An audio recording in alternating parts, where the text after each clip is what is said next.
성도 여러분 안녕하세요. 오늘도 말씀으로 승리하는 은혜가 저와 여러분 위에 함께하기를, 이번 한 주간도 우리가 이렇게 말씀으로 잘 마무리하기를 주님의 이름으로 축원드립니다. 우리 계속해서 호세아 여행 떠나고 있습니다. 어제 내용 리뷰해 볼게요. 어제는 우리가 이스라엘에 대해 이제 죄를 고발하는, 그래서 이스라엘의 죄에 대해서 책망하고 하나님께 회개하게 하기 위해 그들이 돌아오기를 원하게 하시는 그 하나님의 마지막 모습을 보았습니다. 7장이었는데요.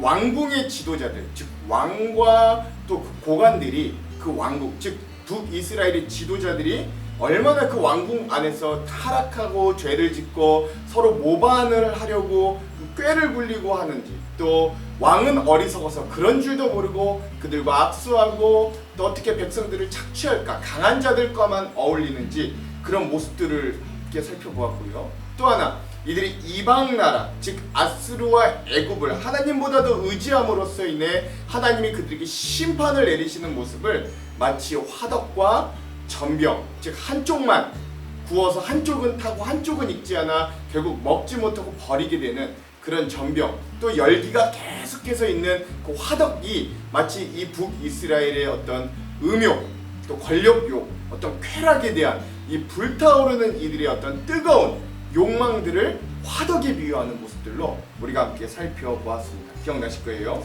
자, 오늘은 호세아 7번째 시간입니다. 오늘은 이제 이 마지막 이 후반전으로 가는 건데요. 북이스라엘의 임박한 고난과 심판 첫 번째 시간을 보겠습니다. 분량은 8장 1장입니다. 제목을 짓자면 우리의 삶의 또 다른 금송아지는 무엇입니까? 라고 하는 제목을 지어 보았습니다. 왜 그런지는 오늘 말씀을 읽어보시면 쉽게 아실 수 있을 겁니다. 그래서 여러분, 이제부터 이 1장에서 3장까지는 이 호세아와 또 그의 음란한 아내인 고멜, 그리고 그 세 자녀를 통해서 하나님이 그 가정을 빗대어 호세아의 역할이 하나님이시고 음란한 고멜 아내의 역할이 북이스라엘, 그리고 그 자녀들의 역할이 멸망과 심판을 선포하는 역할이었다면 4장에서부터 7장까지는 왜 그런 심판을 받게 되었는가, 그들의 죄악들이 무엇인가를 고발하고 책망하고 알려주는 부분이었습니다. 자, 그럼 오늘부터 우리가 볼 8장에서부터 10장까지는 그러한 고발과 그러한 이 예언에도 불구하고 이 백성들이 돌아오지 않으니까 하나님이 심판을 임박하게, 이제 곧 있으면 심판이 이들에게 시작될 것을 선포하시는 아주 무서운 부분이기도 합니다. 자, 그래서 오늘 그 첫 부분은 오늘 우리가 8장을 함께 살펴볼 건데요. 이 8장의 내용을 들어가기 전에 두 가지 맥을 한번 짚고 가볼게요. 첫 번째, 오늘 말씀에 금송아지가 등장합니다. 이 금송아지는 북이스라엘에게 어떤 의미였고 그 금송아지 때문에 이들이 어떤 결과를 가져오는가 한번 의미를 되새겨보는 시간이 되었으면 좋겠어요. 두 번째, 하나님보다 더 중요하게 여기고 의지하는 모든 것들이 다 우상이요 하나님을 무시하는 것들임을 오늘 우리가 말씀을 통해 좀 되새기는 시간이 되기를 바랍니다. 이 두 가지 맥을 기억하시면서 오늘 말씀을 한번 읽어볼게요. 자, 그러면 8장의 내용을 한번 들어가 보도록 하겠습니다. 오늘 8장은 북이스라엘의 임박한 심판과 하나님을 무시했던 남북 이스라엘의 모습을 하나님이 꼬집고 있습니다. 8장은요, 북이스라엘의 아수르의 침략과 심판이 임박함을 선포합니다. 나팔을 불어 경보를 울려라. 적군 아수르가 독수리처럼 하나님의 집, 즉 이 북이스라엘을 덮치려 하고 있다. 이는 북이스라엘 백성이 하나님과의 언약을 어겼고 그 가르침을 저버렸기 때문이다. 그 심판의 날에는 북이스라엘이 하나님께 도와주셔서 하나님이 우리의 하나님이신 줄 압니다. 이게 누가 한 말이냐면 이 북이스라엘의 멸망을 취했던 그 마지막 왕 호세아가 하나님께 마지막으로 부르짖었던 기도의 내용이라고 합니다. 이렇게 너희가 부르짖을 것이나 북이스라엘이 이미 선한 길, 즉 하나님의 길을 버렸으니 원수 아수르가 너희를 따라올 것이다 라고 이미 이러한 심판이 시작되고 있음을 하나님이 선포하시는 겁니다. 자, 왜 그러느냐? 북이스라엘의 금송아지 숭배가 있었기 때문이에요. 첫 번째. 자, 그래서 첫 번째, 북이스라엘은 왕을 세웠으나 하나님께서 정해준 자가 아니었고 지도자들도 자기 임의대로 세우셨으나 하나님이 모르는 자들이었어요. 또 은과 금으로 우상을 만드니 결국 그것들이 다 파괴되고 말 것입니다. 둘째, 사마리아여, 이 사마리아가 북이스라엘의 수도였거든요. 사마리아여, 내 송아지 우상을 내가 버렸다. 내 진노가 너희를 향하여 타오르니 너희가 언제까지 더러운 채로 있으려느냐. 셋째, 금송아지 우상은 사람 즉 대장장이가 만든 것이요 하나님께서 만든 게 아니니 사마리아의 송아지 우상은 산상조각나고 말 것이다. 넷째, 이스라엘의 어리석은 계획은 바람을 심으려는 것과 같아서 그들이 거둘 것은 회오리 바람, 강풍뿐이다. 이스라엘의 계획이 알곡이 없는 줄기 같아서 아무 열매도 맺지 못하고 열매를 맺을지라도 다른 나라들이 삼켜버리고 만다 라고 하면서 이 북이스라엘의 금송아지 우상을 처음부터 이 멸망하기 직전 끝까지 섬기고 있었음을 하나님이 꼬집어주고 그 우상이 결국 너희를 망하게 했는데 그 우상이 효력도 없었다. 그 인간이 만들면 쓰잘데기 없던 것이다 라는 것들을 알려주시는 거죠. 또 하나, 이 북이스라엘 계속해서 나오는데 이 북이스라엘은 하나님을 의지하지 않고 이방 나라를 의지했기 때문에 심판받는 거예요. 첫 번째, 북이스라엘은 이미 삼켜졌으니 하나님의 심판을 돌이킬 수 없으니 그 백성이 다른 나라들 가운데 섞여서 깨진 그릇, 포로처럼 되어버렸다. 둘째, 북이스라엘은 마치 들나귀처럼, 이 들나귀가 어떤 거냐면 들판에서 고독하게 지내는 짐승, 즉 포로로 끌려가 돈놈자 없이 지낼 것을 의미하는 상징적인 동물입니다. 들나귀처럼 아수르로 달려가서 그들의 몸을 많은 연인들에게 팔았다. 즉 아수르와 애굽의 뇌물을 보내어 동맹과 조약을 맺은 것을 비유하는 거예요. 하나님을 의지하지 않고 그 자신들이 그 재물을 오히려 이방 나라들, 이 아수르와 애굽에게 조공으로 바치고 뇌물로 바치는 모습을 비유해서 꼬집는 거죠. 셋째, 북이스라엘이 많은 나라에게 몸을 팔아 도움을 구하였지만 내가 다시 그들을 모아들여 도움이 되지 못하게 하겠다. 즉 북이스라엘이 주변의 나라들에게 조공도 하고 뇌물도 바쳤지만 결국 하나님은 그 나라들을 모아서 북이스라엘을 치겠다는 거예요. 그들이 아수르 대왕 밑에서 고통당하면서 점점 약해질 것이다 라고 하면서 이 다른 나라를 의지한, 하나님을 의지하지 않고 다른 나라를 의지한 북이스라엘이 결국 그 다른 나라로 인해 고통을 받고 멸망할 것을 선포하십니다. 한 걸음 더 나아가서 이제는 북이스라엘뿐만 아니라 남유다까지도 하나님을 어떻게 무시했는지, 이들이 어떻게 멸망을 당할 것인지 다시 한번 선포되는데요. 하나님을 무시한 남북 이스라엘의 심판 예언입니다. 첫 번째, 북이스라엘이 죄를 씻으려고 제단을 많이 쌓을수록 그 우상 제단으로 말미암아 그들의 죄가 더욱 많아졌다. 둘째, 내가 그들을 위하여 내 율법에 많은 것을 기록하였지만 그들은 이것을 이상한 것으로 여기고 지키지 않았다. 셋째, 북이스라엘 백성이 하나님께 제물을 바치고 그 고기를 먹지만 하나님은 그 예물을 기뻐하지 않으신다. 오히려 하나님은 그들이 저지른 악한 일을 기억하고 그 죄를 심판할 것이다. 그래서 그들은 다시 애굽으로 돌아가게 될 것인데, 여기서 애굽으로 돌아간다는 건 진짜 애굽으로 돌아간다라기보단 노예 생활을 하게 될 것이다 라는 것들을 상징하는 이야기입니다. 왜냐하면 출애굽하기 전에 애굽에서 이들이 노예 생활했던 사람들이잖아요. 넷째, 북이스라엘 백성이 그 창조주를 잊어버리고 자기들이 지은 왕궁을 의지했다. 남유다도 자신들이 쌓은 많은 요새를 의지했다.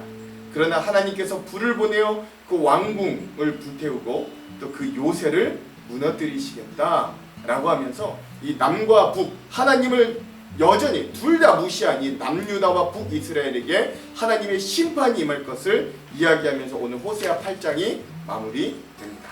자, 그럼 오늘 이 부분 호세아 8장에 대한 요절을 함께 나눌게요. 오늘 호세아 8장의 요절은 11절에서 14절입니다. 한번 읽어볼게요. 에브라임은 죄를 위하여 제단을 많이 만들더니 그 제단이 그에게 범죄하게 하는 것이 되었도다. 내가 그를 위하여 내 율법을 만가지로 기록하였으나 그들은 이상한 것으로 여기도다. 그들이 내게 고기를 제물로 드리고 먹을지라도 여호와는 그것을 기뻐하지 아니하고 이제 그들의 죄악을 기억하여 그 죄를 벌하리니 그들은 애굽으로 다시 가리라. 이스라엘은 자기를 지으신 이를 잊어버리고 왕궁들을 세웠으며 유다는 견고한 성읍을 많이 쌓았으나 내가 그 성읍들에 불을 보내어 그 성들을 삼키게 하리라. 아멘. 즉 그래서 북이스라엘의 임박한 심판, 그리고 북이스라엘뿐만 아니라 남유다마저도 하나님을 의지하지 않고 다른 것들을 의지하는, 즉 하나님을 무시함으로 결국 심판의 선고를 받는 이 부분을 호세아 8장의 요절로 삼아 보았습니다. 자, 그럼 오늘 이 부분에 대한 주안점 세 가지를 함께 나누고 말씀을 읽어볼게요. 먼저 첫 번째, 오늘 호세아 8장 그리고 우리가 쭉 이제 읽어볼 8장에서부터 10장은 이제 죄악에서 돌아오지 않는 북이스라엘 백성들에게 심판이 임박하였고 그 심판이 곧 이루어지리라는 하나님의 무서운 선포가 담겨진 말씀들입니다.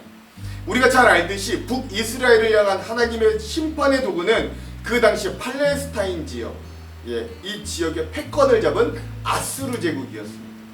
그래서 1절에 원수가 독수리처럼 여호와의 집에 덮친다 라고 하는 이 표현은 북방에 있는 아수르 제국이 맹조류인 독수리와 같이 하나님의 백성인 북이스라엘을 삼키러 온다는 임박한 심판의 표현이기도 합니다. 사실 이 당시 국제정서는 매우 혼란하였어요. 북이스라엘의 바로 북쪽에는 아수르에게 방패막을 해주던 이웃국가인 중진국 아람이 결국 아수르로 인해 망해가고 있었습니다. 그러니까 이젠 아수르의 위협이 바로 직전까지 온 거죠. 북이스라엘은 또 다른 하나의 의지처로 생각하던 남쪽에 애굽이 있었는데 그 애굽은 사실 자기들과는 거리가 너무나도 멀었어요. 그래서 북이스라엘은 북으로는 아수르, 남쪽으로는 애굽 사이에서 머리를 굴려가며 인간적으로 어떻게든 나라를 이끌어 보려고 했습니다. 그러나 중요한 것은 이런 노력이 무조건 잘못됐다는 게 아니라 하나님 없이 인간적인 노력에만 이들이 올인했다라는 데 이들의 잘못이 있는 거예요. 오늘 8장의 9절에서는 하나님을 의지하지 않고 강대국인 아수르나 애굽의 조공을 바치는 이스라엘의 행위를 마치 욕정이 찬 들나귀가 돈을 주고 욕정을 채우는 것처럼 비유합니다. 9절은 이래요. 그들이 홀로 떨어진 들나귀처럼 아수르로 갔고 에브라임이 값주고 사랑하는 자들을 얻었도다. 아멘. 그러나 하나님께서는 오히려 강한 나라들을 모아서 북이스라엘을 공격하게 하실 것이고 이스라엘은 강대국들에게 바치는 무거운 조공들로 인해 결국 쇠하게 되고 말 것이라고 선포합니다. 즉 하나님의 징계를 어떤 인간의 방법, 인위적인 방법으로 모면하고자 하는 건 하나님의 주권과 권위에 대해 도전하는 행위로 오히려 하나님의 진노만 더할 뿐이라는 사실을 오늘 우리가 이러한 부분을 통해 좀 발견할 수 있어야 돼요. 그러므로 오늘 우리가 이 말씀을 읽으면서도 우리도 때론 실수하고 우리도 때론 하나님보다 다른 것들을 의지할 때가 많지만 그러나 끝까지 자기의 선택을 돌이키지 않고 내가 이기나 하나님이 이기나 마치 이런 어리석은 선택을 하지 마시기 바랍니다. 분명 하나님은 오늘 우리가 잘못된 길로 갈 때 어떤 식으로든 우리에게 신호를 보내주세요. 그게 건강의 문제든 자녀의 문제든 관계의 문제든 재정의 문제든 내 마음의 문제이든 간에 말입니다. 그럴 때 그것들을 계속해서 인위적인 방법으로 해결하려고 상대하려고만 하지 마시고 하나님께로 나아오십시오. 손들고 오십시오. 하나님께 항복하고 나아갈 때 그때 비로소 그 모든 일들이 풀리기 시작할 겁니다. 오늘 북이스라엘의 백성들은 그것을 끝내 하지 못해서 결국 멸망의 길로 가고 말았음을 여러분 꼭 기억하시기 바랍니다. 둘째, 오늘 우리가 읽을 호세아 8장에서 또한 중요한 주제 중에 하나는 바로 이들이 금송아지를 여전히 숭배하고 있었다는 사실입니다. 오늘 말씀의 5절과 6절은 이렇게 고발해요.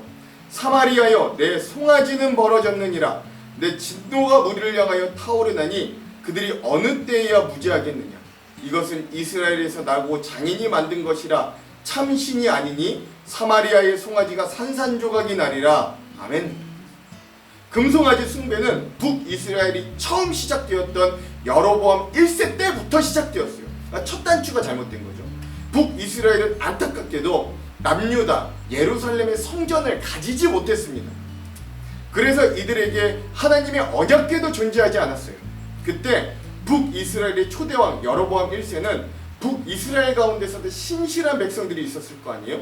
이 백성들이 예배하려고 제사 드리려고 남유다의 예루살렘 성전으로 가서 예배를 드리려고 하면 이 자꾸 정권이 약화될 것을 우려하는 거예요. 이러다 백성들이 다 빠져나가는 게 아닌가, 이게 두려웠던 거예요.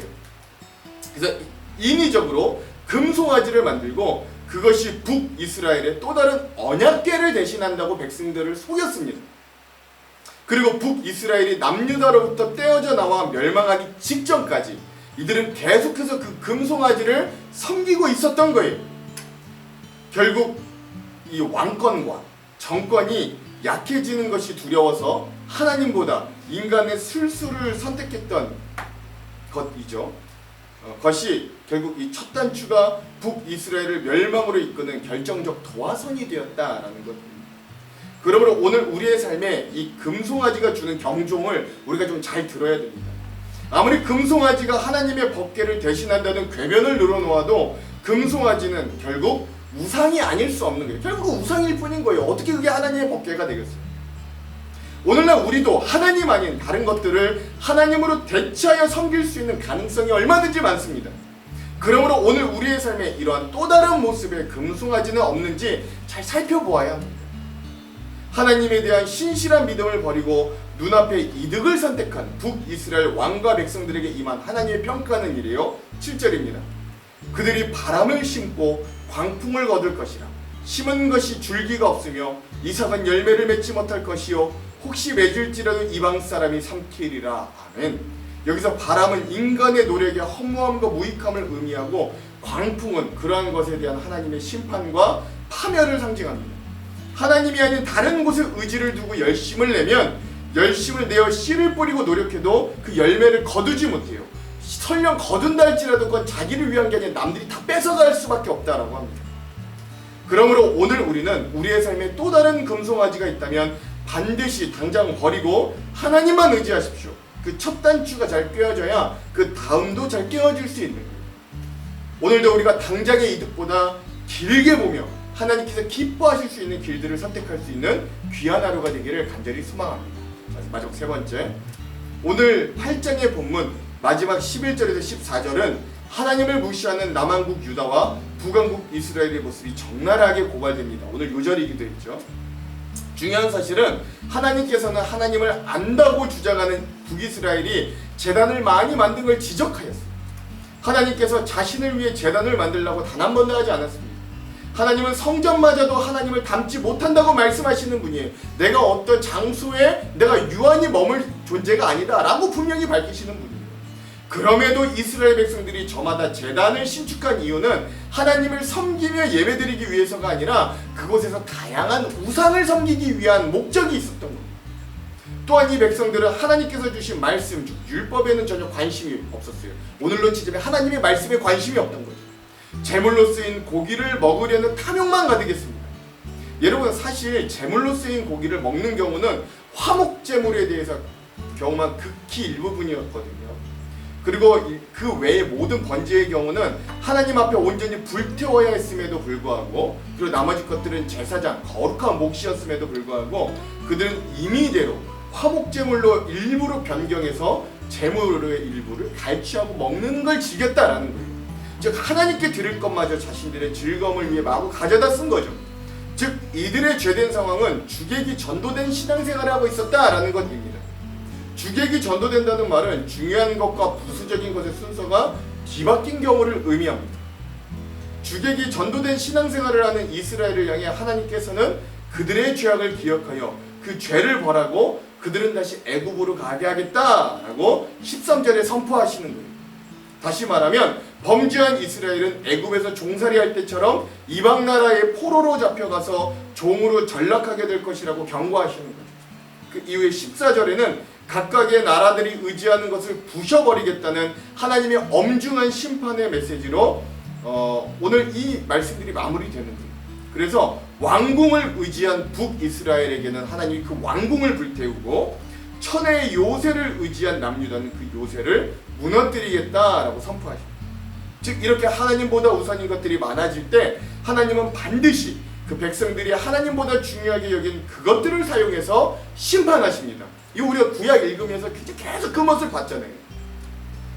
하나님은 자신의 백성들이 하나님보다 세속적인 것들, 즉 권력, 재물, 명예, 쾌락을 의지할 때 그것을 들어 오히려 징계의 도구로 사용하십니다. 그러므로 오늘 우리의 삶에 하나님보다 우선되는 그 어떤 것도 우리 신앙인들에게는 없는 거예요. 주객이 전도되는 어리석은 신앙생활을 우리가 하지 않기를 바랍니다. 우리 성도들은 오직 하나님만이 우리의 재산이요, 하나님만이 우리의 명예요, 하나님만이 우리의 진정한 만족과 기쁨으로 여길 수 있어요. 그런 하나님만 의뢰하는, 주님 한 분만으로 만족하는 오늘의 삶이 되기를, 이 말씀의 은혜를 얻기를 주님의 이름으로 축원드립니다. 기도할게요. 하나님, 오늘 결국 임박한 심판의 말씀을 받는 이 북이스라엘과 남유다의 모습을 우리가 기억합니다. 이들이 당장의 눈앞의 이득을 선택했을 때 이들이 처음부터 끝까지 금송아지를 섬김으로 결국 멸망의 길로 갔음을 우리가 기억합니다. 하나님, 오늘 우리도 우리의 삶에 이런 또 다른 금송아지들은 없는가 우리의 모습을 살피게 하시고, 하나님보다 혹시 더 중요하게 여긴 것들이 있다면 오늘 우리가 두 손들을 항복하며 하나님께 이 모든 것들을 의탁하며 의지하며 나아가는 지혜로운 신앙인들이 되게 하시고, 주님 한 분만으로 만족하여 하나님만이 우리의 기업, 하나님만이 우리의 명예, 하나님만이 우리의 힘, 하나님만이 우리의 진정한 만족과 기쁨으로 여기는 귀한 하루가 될 수 있도록 말씀의 은혜를 허락하여 주시옵소서. 오늘 하루도 이번 한 주도 이런 말씀의 은혜 가운데 잘 마무리할 수 있도록 우리를 이끄실 주님을 기대하오며 예수님 이름으로 기도합니다. 아멘. 그럼 사랑하는 성도 여러분, 오늘 하루도 말씀으로 승리하십시오. 사랑하고 축복합니다. 빈 제8장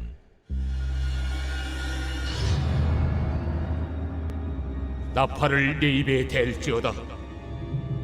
원수가 독수리처럼 여호와의 집에 덮치리니 이는 그들이 내 언약을 어기며 내 율법을 범함이로다.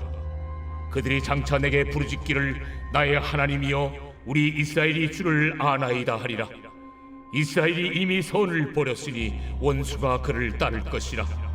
그들이 왕들을 세웠으나 내게서 난 것이 아니며 그들이 지도자를 세웠으나 내가 모르는 바이며 그들이 또 그 은금으로 자기를 위하여 우상을 만들었나니 결국은 파괴되고 말리라.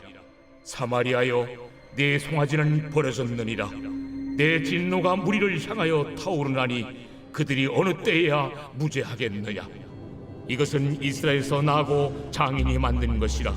참신이 아니니 사마리아의 송아지가 산산조각이 나리라. 그들이 바람을 심고 광풍을 거둘 것이라. 심은 것이 줄기가 없으며 이삭은 열매를 맺지 못할 것이요 혹시 맺을지라도 이방 사람이 삼키리라. 이스라엘은 이미 삼켜졌은즉 이제 여러 나라 가운데에 있는 것이 즐겨 쓰지 아니하는 그릇 같도다. 그들이 홀로 떨어진 들나귀처럼 아수르로 갔고 에브라임이 값주고 사랑하는 자들을 얻었도다. 그들이 여러 나라에게 값을 주었을지라도 이제 내가 그들을 모으리니 그들은 지도자의 임금이 지워준 짐으로 말미암아 쇠하기 시작하리라. 에브라임은 죄를 위하여 제단을 많이 만들더니 그 제단이 그에게 범죄하게 하는 것이 되었도다. 내가 그를 위하여 내 율법을 만가지로 기록하였으나 그들은 이상한 것으로 여기도다. 그들이 내게 고기를 제물로 드리고 먹을지라도 여호와는 그것을 기뻐하지 아니하고 이제 그들의 죄악을 기억하여 그 죄를 벌하리니 그들은 애굽으로 다시 가리라. 이스라엘은 자기를 지으신 이를 잊어버리고 왕들을 세웠으며 유다는 견고한 성읍을 많이 쌓았으나 내가 그 성읍들에 불을 보내어 그 성들을 삼키게 하리라.